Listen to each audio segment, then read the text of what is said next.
Success जीवन JCC channel में आप सभी विद्यार्थियों का पुनः स्वागत है।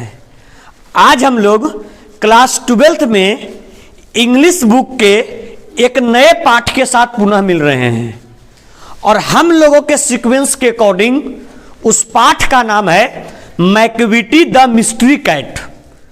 Macavity the mystery cat. इससे पहले हम लोग the grandmother's house, snake और साथ ही साथ फायर ह्यूमन, ये तीन पाठ को हम लोग ऑलरेडी डिस्कस कर चुके हैं।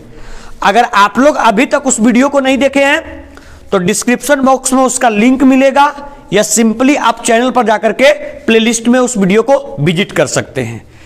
अगर जो विद्यार्थी इस सीक्वेंस को फॉलो करते आ रहे होंगे तो उन विद्यार्थियों को ज्ञात होगा कि हम सबसे पहले किसी भी चैप्टर को स्टार्ट करते हैं तो सबसे पहले पोएट के बारे में हम डिटेल से डिस्कस करते हैं और पोएट के बारे में डिटेल से डिस्कस करने के बाद हम लोग उस चैप्टर का समरी पढ़ते हैं और समरी पढ़ने के बाद फिर हम लोग क्या काम करते हैं, उस चैप्टर से संबंधित जितने भी ऑब्जेक्टिव प्रश्न अब तक बोर्ड के एग्जाम में पूछे गए हैं फिर हम लोग उसको एक एक करके डिस्कस भी करते हैं।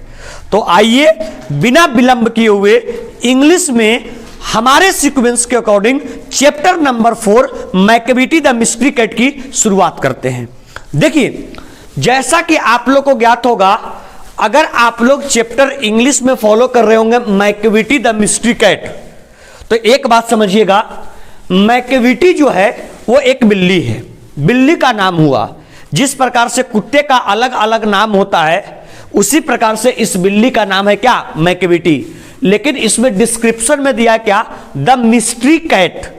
मिस्ट्री मतलब होता है रहस्यमयी और कैट मतलब बिल्ली। मतलब ये जो मैकविटी थी ना, ये आपका नॉर्मल बिल्ली नहीं थी। आप लोग को आर्टिकल में भी पढ़ाए हैं कि अगर आपका कॉमन नाउन होता है तो उसके पहले आर्टिकल द का प्रयोग नहीं करते हैं, बल्कि यदि कोई प्रॉपर नाउन होता है तो उसके पहले हम लोग किसका प्रयोग करते हैं, आर्टिकल द का। तो बोलिए मैकविटी द मिस्ट्री कैट। ये जो बिल्ली है वो बिल्ली नहीं है। देखिएगा, ये आपका कैट जो हुआ वो क्या हुआ, बोलिए। कैट मतलब बिल्ली, तो हम जान रहे हैं कैट क्या है, नाउन। नाउन। लेकिन ये जो मिस्ट्री है इस नाउन के क्वालिटी को क्वालिफाई कर रहा है। ठीक है, तो आर्टिकल का प्रयोग कैट के पहले ना बल्कि मिस्ट्री के पहले। ठीक है, और ये किसी प्रॉपर बिल्ली के बारे में कहा जा रहा है। प्रॉपर ये रहस्यमयी बिल्ली है जिसका नाम मैकविटी है, इसीलिए इसके पहले आर्टिकल किसका प्रयोग किए, द का। सर, इस पाठ के लेखक कौन है, टी.एस. इलियट। कौन है, टी.एस. इलियट। ध्यान से समझिएगा, मैकविटी द मिस्ट्री कैट पाठ के लेखक है टी.एस. इलियट। टी.एस. इलियट, देखिए, अगर इस प्रकार से आपका दिया हुआ रहता है तो ये जो फर्स्ट में दिया हुआ ये 1888, ये डिनोट करता है किसको, बोलिए, बॉर्न। मतलब ये इनका जन्म हुआ है, ये जन्म को डिनोट करता है, बॉर्न को। और ये जो 1965 है ये डिनोट करता है क्या चीज को, बोलिए, डेथ को, DEATH। और ये डिनोट करता है बॉर्न को। मतलब एक बात सुनिए बाबू, ऑब्जेक्टिव के लिए most important, Macavity the mystery cat पाठ के लेखक टी.एस. इलियट साहब हैं, जिनका जन्म 1888 में हुआ है और साथ ही साथ उनकी मृत्यु जो है 1965 में हुआ है। अब के ऑब्जेक्टिव के ट्रेंड के अकॉर्डिंग अब क्वेश्चन पूछा जाता है कि जो टी.एस. इलियट साहब हैं ये किस सेंचुरी के लेखक हैं, किस शताब्दी के लेखक हैं। तो ये बताइए इनका मैक्सिमम जीवन काल कब। अब देखिए, आप लोग को बता चुके हैं पहले सेंचुरी किस प्रकार से देखते हैं। जय 1000वां साल रहता है उससे एक बढ़ करके, सॉरी, जयवां 100 साल रहता है। बताओ ये कितना है, बोलिए, 1888। 1888 मतलब 1888 है ना। ये आपका इसमें फर्स्ट में क्या है, बोलिए, 18। और ये 1900 कितना, 65। मतलब 1900 ईस्वी में ये 65 साल रहे और 88 के बाद आपका 12 साल रहे लगभग आपका ये 1800 ईस्वी में, और सॉरी, हाँ, 1800 ईस्वी में, और 65 साल रहे किसमें, 1900 ईस्वी में। तो ऐसे देखिए, पूछे डायरेक्ट कि किस शताब्दी में इनका जन्म हुआ, किस शताब्दी में इनका जन्म हुआ, in which century TS Eliot was born, TS Eliot का जन्म जो था वो किस सेंचुरी में हुआ था? तो हम लोग बोलेंगे 19th सेंचुरी में। कौन सेंचुरी में? 19th। लेकिन अगर पूछे, देखिए अगर आपसे पूछे कि इनका जो बॉर्न था वो कब हुआ था, तो बॉर्न आपका हो जाएगा 19th सेंचुरी में। लेकिन अगर आपसे पूछे कि बताइए इनका डेथ नहीं, सीधा पूछे कि जो टीएस इलियट हैं ये किस शताब्दी के लेखक हैं, किस शताब्दी के लेखक है, तो ये बताओ इन्होंने लेखन का काम कब किया होगा? जब थोड़े से मैच्योर हुए होंगे। अरे है कि नहीं? तो मैच्योरिटी 12 साल के बाद ही आएगा इंसान के पास, मतलब वो इंटर कर गए होंगे 1900 में। मतलब कह सकते हैं कि अगर सिंपल पूछे कि लेखक जो हैं वो कौन से शताब्दी के लेखक हैं टीएस इलियट, तो डायरेक्ट बोलना है 20वीं शताब्दी, 20th सेंचुरी का। लेकिन ये पूछे कि टीएस इलियट का जन्म किस शताब्दी में हुआ था, in which year TS Eliot, in which century TS Eliot was born, तो बोले कौन सेंचुरी? 19th। बात समझ में आया? अगर जनरल पूछे कि टीएस इलियट किस शताब्दी के लेखक हैं, तो 20वीं। अगर पूछे जन्म किस शताब्दी में हुआ, 19वीं शताब्दी में। बात समझ में आया? देखिए आप लोग क्लास में ऑलरेडी हम लिखवा चुके हैं। T S Eliot was born in 1888। T S Eliot का जन्म 1800 कब हुआ है? 88 में, इन सेंट लुइस मिसौरी यूएस। देखिए इनका जो जन्म हुआ है आपका, वो आपका जन्म का प्लेस, जन्म का स्थान कहां है बोलिए? Saint Louis. अरे है ना, सेंट लुइस और क्या है बोलिए? Missouri, MISSOURI, Saint Louis Missouri. और ये आपका पड़ता कहां है सर बोलिए? यूएसए में। तो सुनिए, टीएस इलियट साहब का जन्म 1888 में, टीएस इलियट का साहब का जन्म अगर सेंचुरी वाइज तो 19वीं सेंचुरी में, टीएस इलियट साहब की मृत्यु 1965 में, सॉरी हाँ 1965 में। टीएस इलियट 20वीं शताब्दी के लेखक थे और 1888 में टीएस इलियट साहब का जो जन्म हुआ, जो स्थान है वो आपका सेंट लुइस है। और देखिए आपका यूएसए में 2 रिवर है, एक रिवर का नाम है मिसिसिपी और एक रिवर का नाम है मिसौरी। 2 रिवर है यूएसए में, तो एक आपका मिसिसिपी और एक आपका मिसौरी। तो ये सेंट लुइस है, जो आपका सेंट लुइस पड़ता कहाँ है? मिसौरी में, और मिसौरी पड़ता कहाँ है? किस देश में? यूएसए में। मतलब ये जो लेखक है वो आपका फॉरेन राइटर है, हमारा इंडियन राइटर नहीं है। कौन? T S Eliot. टीएस इलियट कौन राइटर हो गए? फॉरेन।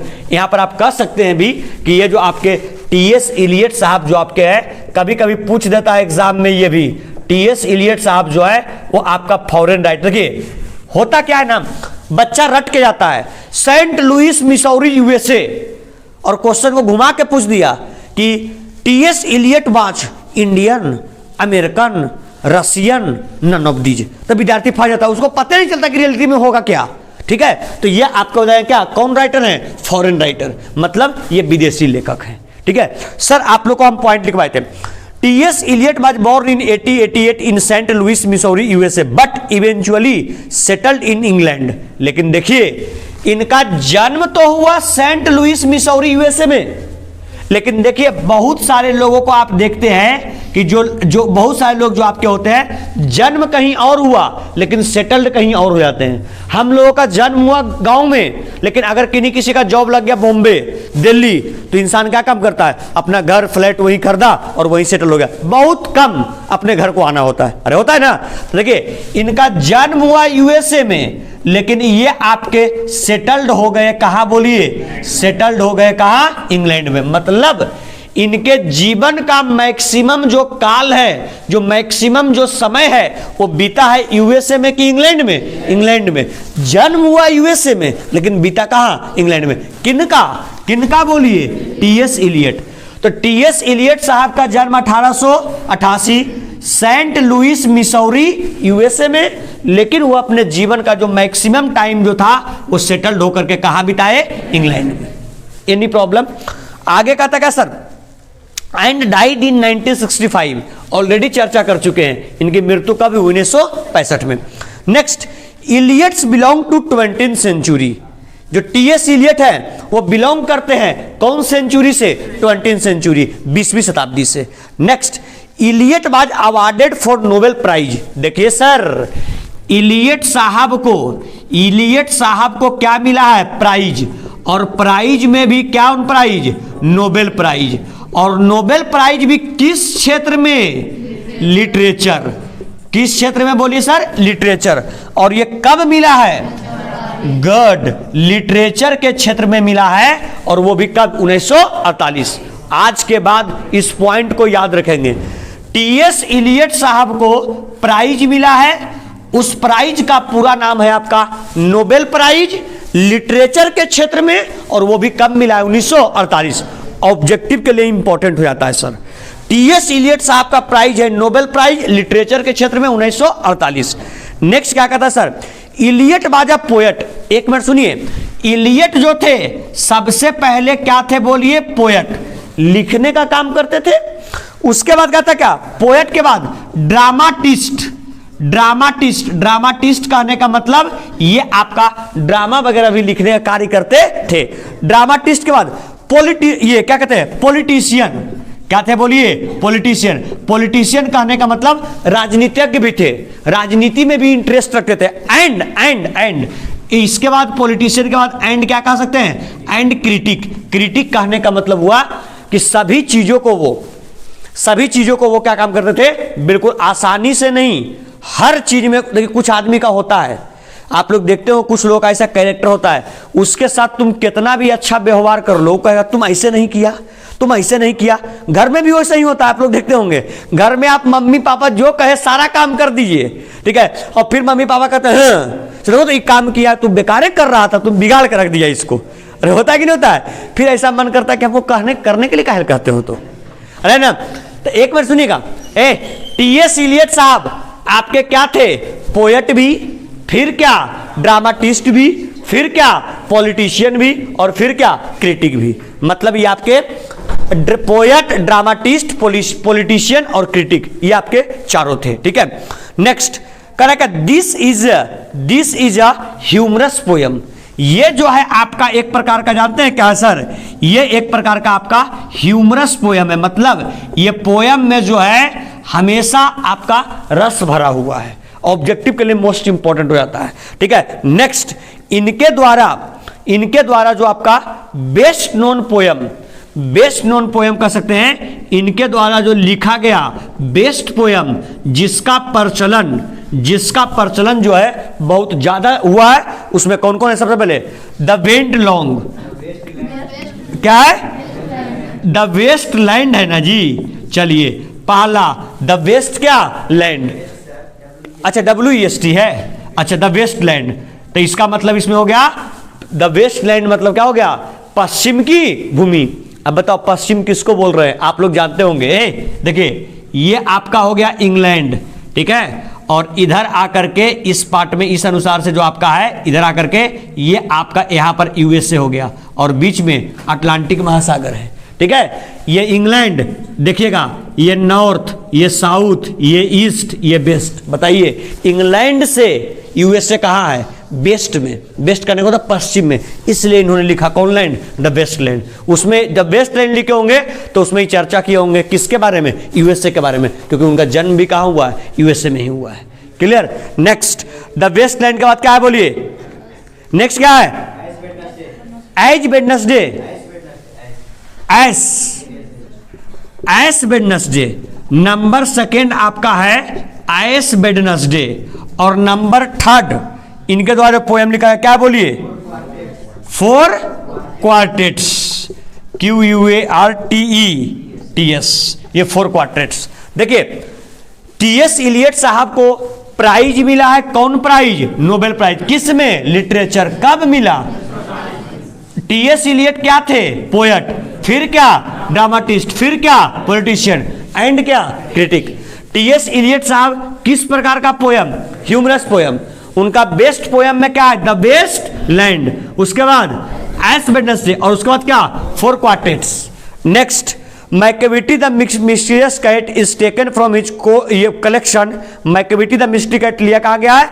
इसका नाम क्या है? बोलिएगा, मैकेविटी द मिस्ट्री कैट लिया गया है कहां से बोलिए? Old possum's book of practical cats. ठीक है, बुक ऑफ प्रैक्टिकल क्या सर? कैट्स। यहां से आपका मैकेविटी द मिस्ट्री कैट लिया गया है। क्लियर? तो आइए सर, इतना पॉइंट जो आपको है ना लेखक के बारे में बिल्कुल अच्छे तरीके से आपको याद करके यहां इतना पॉइंट आपको ध्यान में रखना होगा। ठीक है, आइए इसको एक बार पुनः रिपीट कर लेते हैं। मैकेविटी द मिस्ट्री कैट, इसके लेखक कौन है? टी.एस. इलियट। जन्म कब हुआ? 1800, मृत्यु 1965 में। इनका जन्म किस शताब्दी में? 19वीं। लेकिन लेखक कईवीं शताब्दी के? टी.एस. इलियट साहब कौन राइटर? फॉरेन। जन्म कहां हुआ? Saint Louis Missouri. है कहां? बाद में जाके वो सेटल्ड कहां हुए? बाद में जाकर के वो सेटल्ड हो गए इंग्लैंड में। उनको अपने कार्यों के लिए क्या मिला? नोबेल प्राइज भी मिला। किस क्षेत्र में? लिटरेचर के क्षेत्र में। कब मिला था? टी.एस. इलियट साहब सिर्फ लेखक ही नहीं थे, वो आपके लेखक भी थे, ड्रामाटिस्ट भी थे, पॉलिटिशियन भी थे और क्रिटिक भी थे। ठीक है, इसके बाद ये आपका किस प्रकार का पोयम है? Humorous poem. किस प्रकार पोयम है? ठीक है, और ये इनका बेस्ट नोन पोयम, जो सबसे अच्छा पोयम था, सबसे पहला क्या? वेस्टलैंड मतलब समझ में आया? ये जो आपका इंग्लैंड में रह रहे थे, इंग्लैंड से पश्चिम में क्या है? यूएसए। तो पहला वेस्टलैंड, दूसरा क्या है? एश वेडनेसडे, और तीसरा क्या? Four quartets. और ये जो आपका Macavity the mystery cat chapter है, आपका किस पोयम से लिया गया है? Old possum's book of practical cats. अगर आप इतना लेखक के बारे में याद रखते हैं तो आप लेखक के बारे में, खास करके टी.एस. इलियट साहब के बारे में 90% जो प्रश्न होगा उसको आप टैकल कर पाइएगा, बन जाएगा आपसे प्रश्न। ठीक है, चलिए सर, हम लोग के सीक्वेंस के अकॉर्डिंग पहले क्या होता है? पोएट के बारे में डन हो गया। नंबर सेकंड सीक्वेंस में हम लोग क्या करते हैं? समरी। तो आइए सर, दिए गए पाठ की हम लोग क्या शुरू करते हैं? समरी। इसका समरी कहता क्या है? देखिए, जो विद्यार्थी जेसीसी में पढ़ रहे होंगे उनको इस प्रकार से सीट के रूप में समरी आप लोग को लिखा हुआ मिल गया होगा। ठीक है, आप लोग अपना समरी निकालिएगा। और बाकी जो विद्यार्थी ऑनलाइन देख रहे हैं, सुनिएगा, जहां भी आप पढ़ रहे होंगे आपके शिक्षक कुछ ना कुछ प्रोवाइड करवाए ही होंगे।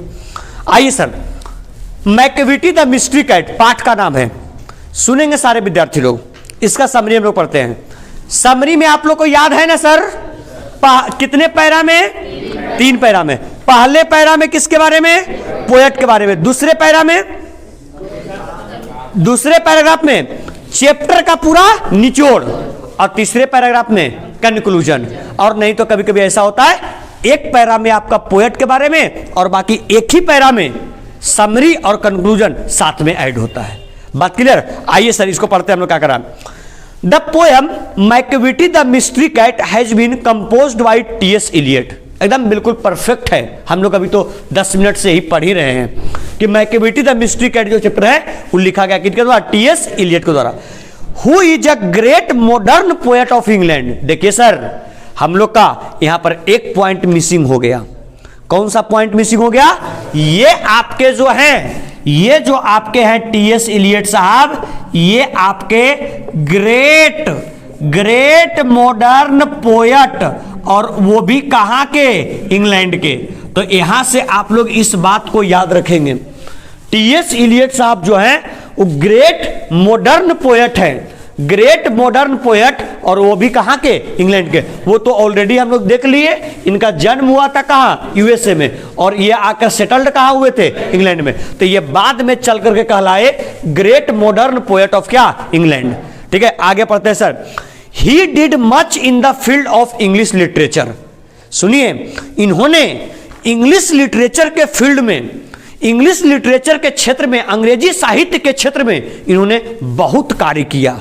अब सोचिए सर, अगर बहुत कार्य नहीं किए होते तो इनको लिटरेचर के क्षेत्र में, लिटरेचर में भी कौन literature, English literature, English literature के क्षेत्र में 1948 ईस्वी में नोबेल प्राइज कैसे मिल गया होता अगर ये लिटरेचर के क्षेत्र में कार्य नहीं किए हुए होते तो। बात समझ में आ रहा है? तो टी.एस. इलियट साहब जो थे वो आपके मॉडर्न पोएट है इंग्लैंड के, उन्होंने इंग्लिश लिटरेचर के फील्ड में बहुत अच्छा कार्य किया और उसी कार्य के लिए उन्हें 1948 ईस्वी में नोबेल प्राइज मिला। और नोबेल प्राइज भी किस क्षेत्र में मिला? इंग्लिश लिटरेचर के क्षेत्र में, साहित्य, अंग्रेजी साहित्य के क्षेत्र में उन्हें नोबेल प्राइज से सम्मानित किया गया। ठीक है, आगे क्या कहता sir? Therefore he got the Nobel prize in 1948 for his famous book the Waste Land. और सुनिए, इनको नोबेल प्राइज मिला लिटरेचर में, किसके लिए बोलिए? कौन से बुक के लिए? कौन सा? The Waste Land. देखिए, द वेस्टलैंड हम लोग ऑलरेडी लिख चुके हैं। बच्चे लोग बताओ, द वेस्टलैंड जो बुक है वो किसका है? इंग्लिश लिटरेचर का। और ये बुक के लिए इनको नोबेल प्राइज मिला था, किनको? टी.एस. इलियट साहब को। और कब मिला था? 1948, हमारे देश के आजादी के 1 साल के बाद मिला था। अब तो याद रह जाएगा। अरे ना सर, इतना आपके लेखक के बारे में पहला पैराग्राफ में है। क्या समरी में पहला पैराग्राफ डन हुआ? आइए सर आगे पढ़ते हैं। इन द प्रेजेंट पोयम, मतलब वर्तमान पोयम में, वर्तमान कविता में, in the present poem the poet has described the different activities of cat. सुनिए, ये जो प्रेजेंट पोयम है मैकविटी द मिस्ट्री कैट, इसमें लेखक ने क्या काम किया है?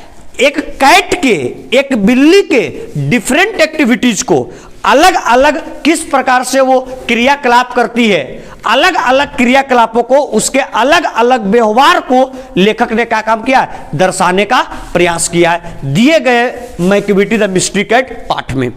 कहता क्या?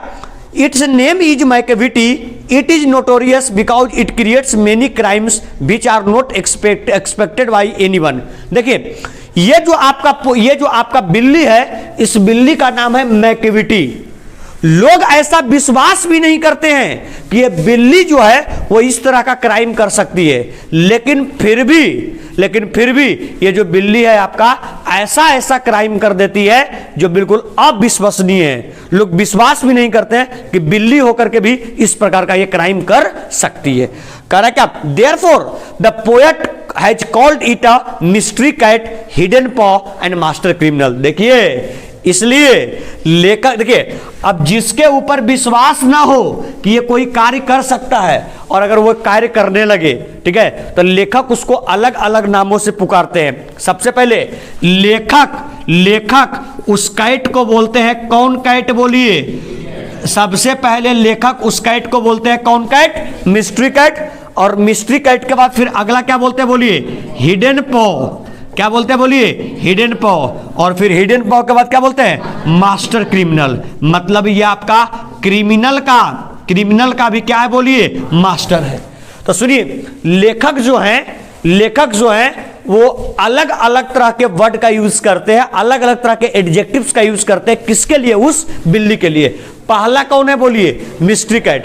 दूसरा क्या है? Hidden paw. और तीसरा क्या है? Master criminal. और ये आपका ये जो यूज किया जाता है वो किसके लिए? बिल्ली के लिए, कैट के लिए, उस बिल्ली के लिए किया जाता है। करेक्ट आप?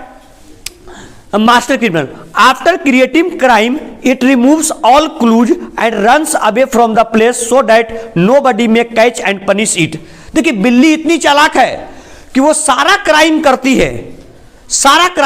है, लेकिन क्राइम करने के तुरंत बाद जितने भी सबूत होते हैं सबको मिटा देती है, और सबको मिटा करके वहां से दबे पाँव निकल जाती है, ताकि कोई लोग को लगे नहीं, किसी लोग को ऐसा फील नहीं हो कि रियली में ये कार्य जो है किसके द्वारा किया गया है? बिल्ली के द्वारा किया गया है। ठीक है, तो बिल्ली जो है बहुत ही शातिर है, वो बहुत सारे क्राइम करती है, लेकिन क्राइम करने के बाद क्राइम स्थल पर सारे सबूतों को मिटा करके वहां से गायब हो जाती है, ताकि कोई भी लोग जो है इस मास्टर क्रिमिनल यूज किया गया कैट के लिए, बिल्ली के लिए, इस मास्टर क्रिमिनल को कोई इंसान पकड़ ना सके।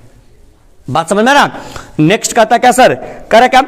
After creating crime it removes all clues and runs away from the place so that nobody may catch and punish it, ताकि उसको ना तो कोई पकड़ सके और ना तो कोई उसको आपको सजा दे सके। कह रहा क्या कि he says that it does not obey the rules of man as well as it breaks the rule of gravity।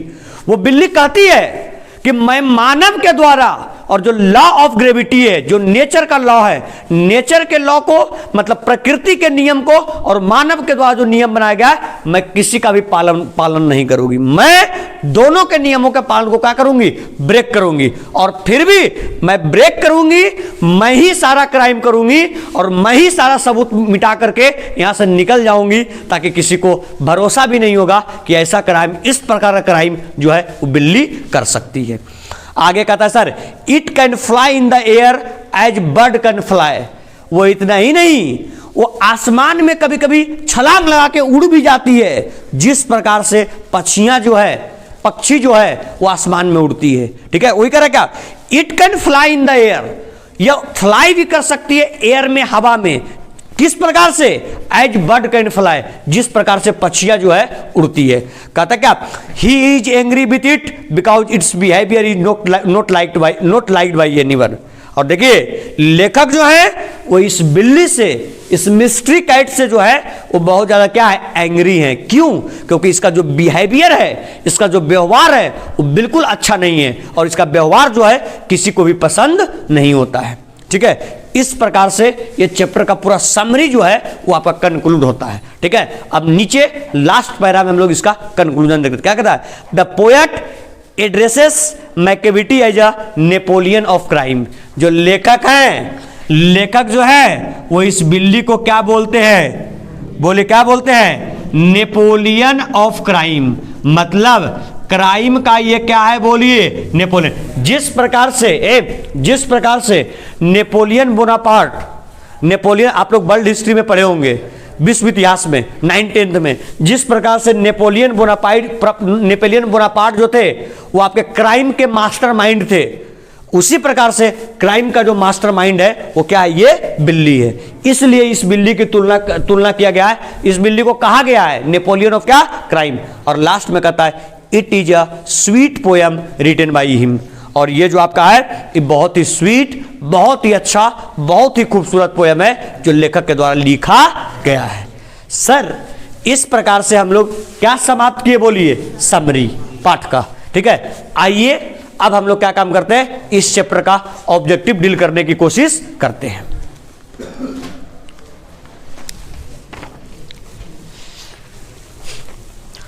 आइए सर, अभी तक हम लोग मैकेविटी द मिस्ट्री कैट के पोएट के बारे में भी अभी तक हम लोग डील कर चुके। ठीक है, और पोएट के साथ साथ हम लोग मैकेविटी द मिस्ट्री कैट का क्या डील कर चुके, बोलिए समरी भी डील कर चुके। अब आइए इस चैप्टर से संबंधित जितने ऑब्जेक्टिव प्रश्न है, आइए इस चैप्टर से संबंधित ऑब्जेक्टिव प्रश्न को डील करने की कोशिश करते हैं। टोटल ऑब्जेक्टिव प्रश्न का जो संख्या आपका है वो टोटल आपका कितना है, बोलिए 16। आइए सर, ये क्वेश्चन नंबर फर्स्ट, बच्चे लोग गौर करेंगे। क्वेश्चन नंबर फर्स्ट क्या कहता है, he brow is deeply linked with thought. देखिए कभी कभी आप लोग देखते हैं कि कभी कभी आप लोग जब सोचते हैं तो कितना आदमी देखिए इस प्रकार से ऐसे करके सोचता है, तो इसका जितना जो आईब्रो वगैरह है और ये पोर्शन है वो बिल्कुल थोड़ा सा सिकुड़ा हुआ टाइप का हो जाता है। तो ऐसा महसूस नहीं, देखिए अगर हम भी बिल्कुल इस प्रकार से ऐसे रहे, ऐसे करके ऐसे सोच रहे हैं, ऐसे ही हैं, तो तुम लोग सर लगता है कुछ सोच रहे हैं। यस नो, मतलब उसके समझिए फेशियल एक्सप्रेशन से ही अगर हंस रहे हैं मतलब चेहरा पे मुस्कान है, इसका मतलब अच्छा मूड में है। अगर थोड़ा सा, अरे मेरी बात को समझ रहे हैं ना, तो फेशियल एक्सप्रेशन से इंसान का जो भाव भंगिमा है वो पता चल जाता है। कहता है पहला क्वेश्चन क्या, he brow is deeply linked with thought whose brow is the post talking about. मतलब इस पाठ में किसके आपके ब्रो के बारे में चर्चा किया जा रहा है। आइए option number A Macavity, option number B himself, option number C his neighbours और option number D his fathers. किसके? मैकेविटी। तो बताइए मैकेविटी ऑप्शन नंबर किस में है सर? तो बताइए पहला का करेक्ट ऑप्शन क्या हो जाएगा? ए। अरे कोई दिक्कत? आइए सर हम लोग चलते हैं, ये आपका नंबर 1 हो गया, नंबर 2 में चलते हैं। क्या कहता है? और when the milk is missing और another poets and another poets been shifted is from, कह क्या? जब बर्तन से दूध गायब हो जाता है, बर्तन से दूध गायब हो जाता है, यह लाइन जो है इस प्रकार का चर्चा किस पोयम में किया गया है? Macavity the mystery cat, option number A, option number B snake, option number C fire human और option number D soldier. Macavity the mystery cat. It means दूसरा का भी जो होगा वो करेक्ट ऑप्शन कौन होगा? ए। आइए सर नेक्स्ट क्वेश्चन नंबर कहवा तीसरा, कहता है क्या? A Mungojerrie and Griddlebone is also. देखिए यहां पर मैकेविटी के बारे में चर्चा किया गया है, लेकिन जब हम लोग लेखक के बारे में पाठ में पढ़ रहे थे तो वहां पर एग्जाम्पल दिया गया था, एक आपका मंगोजेरी और एक क्या? ग्रिडल बोन। दो का चर्चा किया गया था और वो दोनों नाम भी जो था वो क्या चीज का था? बिल्ली का ही। फर्क यही था कि मैकेविटी जो थी वो आपका लेखक के आसपास, लेखक के साथ वर्तमान स्थिति में थी, लेकिन ये आपका मंगोजेरी और जो ग्रिडल बोन थी वो दूसरे देश में थी। उसका नाम भी जो था बहुत क्या था? प्रचलित था। तो ऑप्शन नंबर ए डॉग्स, ये मंगोजेरी और ग्रिडल बोन किसका नाम है? डॉग का, मंकी का, ऑप्शन नंबर सी बर्ड का और ऑप्शन नंबर डी कैट का। किसका? कैट का। तो बोलिए तीसरा का करेक्ट ऑप्शन कौन सा? डी। आइए सर नेक्स्ट प्रश्न, क्वेश्चन नंबर क्या है? चौथा। क्या कहता है? मैकेविटी इज एन, मैकेविटी क्या है? Option number A outlaw, option number B criminal, option number C looter और ऑप्शन नंबर डी डिप्लोमेट। क्या है? जो आपका मैकेविटी है वो आपका आउट, देखिए अब यहां पर ऑप्शन फंस रहा है, एक आउटलॉ और एक क्रिमिनल। आउटलॉ किसको कहते हैं? जिसके लिए किसी प्रकार का कोई नियम कानून कार्य करता नहीं हो, मतलब नियम कानून से वो बाहर है। अगर याद हो तो जब इस चैप्टर का हम समरी बता रहे थे तो बोले थे कि he is out from human nature as well as आपका लॉ ऑफ ग्रेविटी, मतलब लॉ ऑफ ग्रेविटी के भी बाहर है और इंसान के भी आपका जो पकड़ से है, इंसान के पकड़ से भी बाहर है। तो अगर ये प्रकृति और कृत्रिम दोनों से बाहर है, इसका मतलब ये आउट लॉ है, कानून से ये बाहर है, इसके लिए किसी प्रकार का कोई कानून लागू होता नहीं है।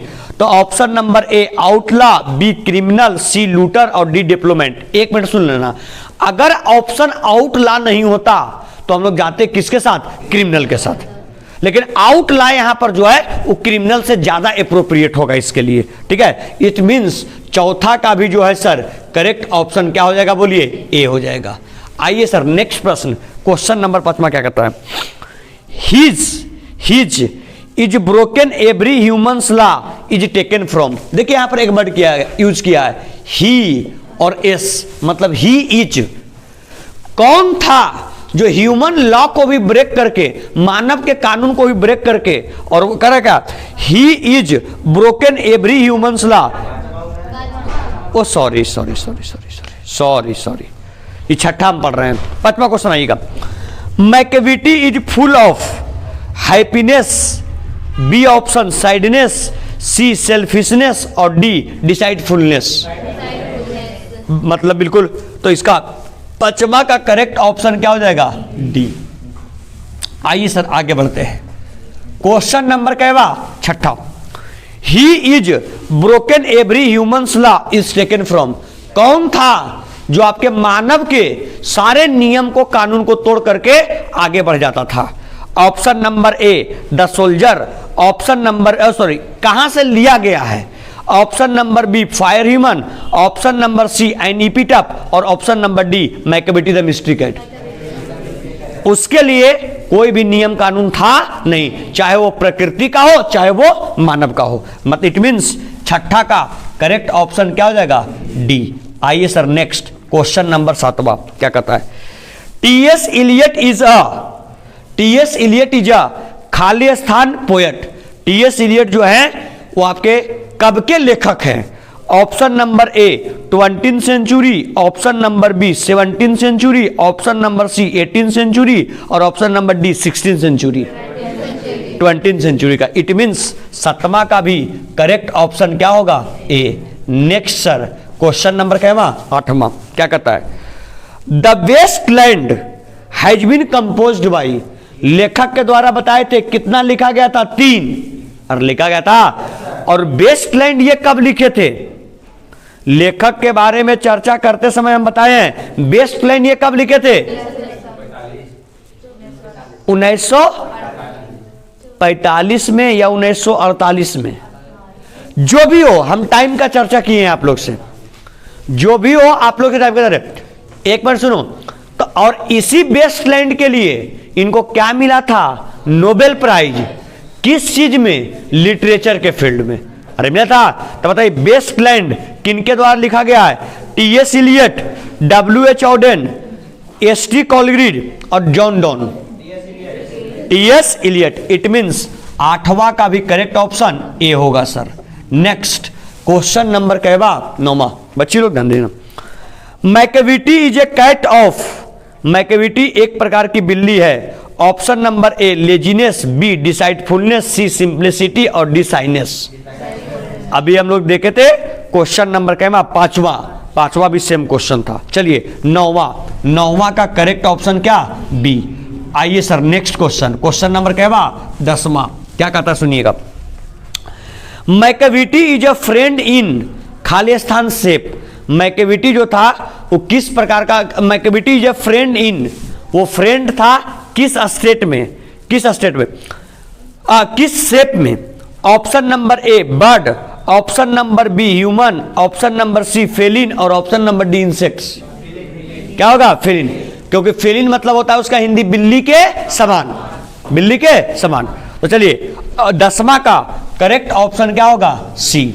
नेक्स्ट सर क्वेश्चन नंबर कहवा 11वां क्या कहता है बोलिएगा।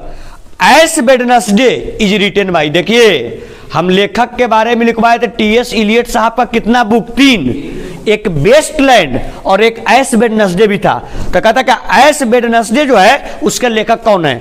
Option number A WB. Yeats, option number B Thomas Dekker, option number C TS Eliot और option number D ST Coleridge. TS Eliot. It means 11 का करेक्ट ऑप्शन क्या होगा? सी। क्वेश्चन नंबर कौन सा? 12। Macavity the mystery cat has been taken from, इसका चर्चा भी हम किए थे लेखक के बारे में लास्ट लाइन में कि मैकेविटी द मिस्ट्री कैट जो है वो कहां से लिया गया है।